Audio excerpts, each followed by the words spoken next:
Worst case scenario, I'll give it to you. They go bankrupt, okay?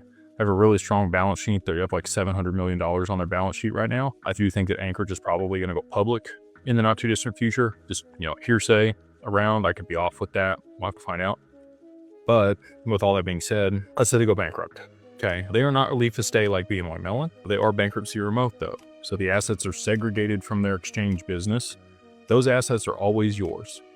They will have to go through the bankruptcy process, but your assets sit there in kind and you will get access to them post bankruptcy. I don't know if there's anybody else besides BNY Mellon, but that sounds like a good thing. Another trust bank steps in immediately, takes over.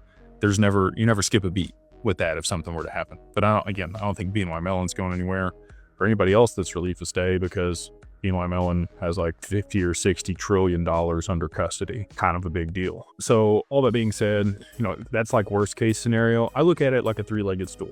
Okay. There's us at DWP, and there's Anchorage. Anchorage provides the infrastructure and the custody solution. We provide advisory in the other side of the multi-sig. And then, you own the assets and you're the other side on the account. Any one of those legs can kind of get kicked out and it's still standing. So, Anchorage goes bankrupt. Cool. We go through the bankruptcy process. Your assets are still there. We're still your advisor. No problems. We go out of business. Something happens to DWP. That's fine. You can, have your RIA or another RIA set up with Anchorage. You move your account over to them. They manage it for you. God forbid something happens to you. We have beneficiaries on the accounts to make sure that there's continuity and management of the assets and your family gets them, or whoever you designate.